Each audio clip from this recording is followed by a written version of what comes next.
But your letter didn't say that, and I want to read from this letter because it is an astonishing letter.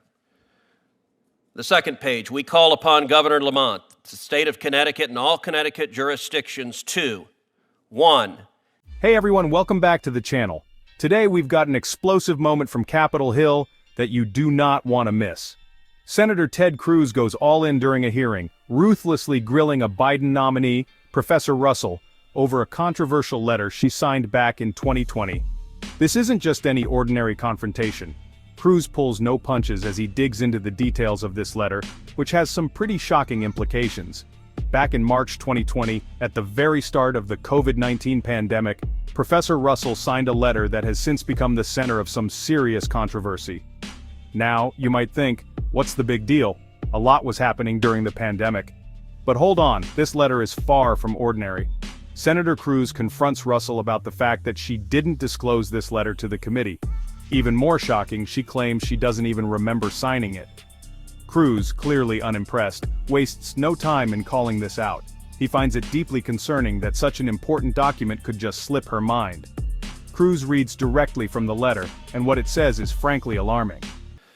You signed this letter March 19th of 2020. That was 3 years ago. You did not disclose this letter to the committee. Why did you not disclose it to the committee? So, Senator, I have no memory of signing that letter. It sounds like it was right at the start of the pandemic.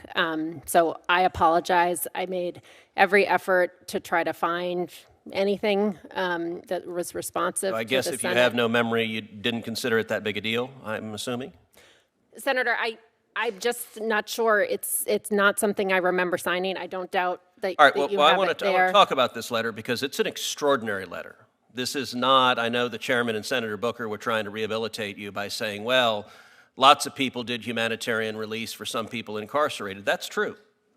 But this letter is not within the bounds of the mainstream. This letter is actually quite extreme. This letter begins with the undersigned organizations and individuals call on Governor Lamont to act immediately to protect the lives of incarcerated people in our state. 3 urgent steps are needed. The immediate release of as many people in custody as possible. 2, a moratorium on new admissions into jails and prisons. Do you think a moratorium on new admissions into jails and prisons, is that a policy you support? So, Senator, again, I don't have the letter in front of me to understand the context, but I know there were efforts to reduce new admissions, but there are obviously some people who would present a public safety risk. But your letter didn't say that, and I want to read from this letter because it is an astonishing letter. The second page, we call upon Governor Lamont, the state of Connecticut, and all Connecticut jurisdictions to, 1, immediately release to the maximum extent possible people incarcerated pre-trial and post-conviction. We recognize that jails and prisons are not safe and do not promote well-being for anyone. The global COVID-19 pandemic is throwing into sharp relief the untenable size of our penal system and the need for sustained action to shrink its scale, size, and scope. This next sentence is underlined. We outline below a few considerations to initiate state action and emphasize they do not preclude the release of groups not explicitly discussed in this letter. Do you think it was a good idea to, as this letter says, quote, immediately release to the maximum extent possible people incarcerated pre-trial and post-conviction?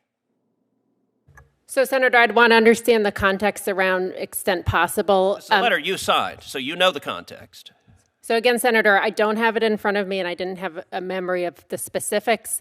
Releases need to be... Give a witness a copy of the letter, which is right there. You'll have it in front of you in about 10 seconds. Thank you, Senator. I do believe releases need to be consistent with public safety. Okay, well, that's not what this letter says. The letter continues, pretrial release, quote, Governor Lamont should use his emergency powers to protect incarcerated people, their communities, and correctional staff by releasing all people, all who are incarcerated without having been convicted of any crime.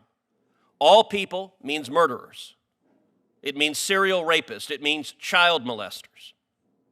Do you think it is remotely reasonable to call upon the governor to release every murderer in the state of Connecticut prior to conviction to essentially eliminate pretrial incarceration?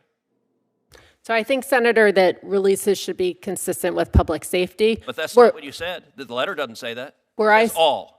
Were I so fortunate to be confirmed as a judge, I would strictly follow the Bail Reform Act, which includes preventative detention. But that's not remotely this letter. All right. Wow, what an intense exchange. Senator Cruz really didn't hold back in exposing the dangers of this controversial letter. From the push for mass releases of prisoners to questioning the very foundations of our justice system, this hearing has raised some serious questions about the direction we're heading. If you enjoyed this deep dive into the latest political drama, make sure to give this video a thumbs up and don't forget to subscribe for more hard-hitting content like this. Thanks for watching, and I'll see you in the next one.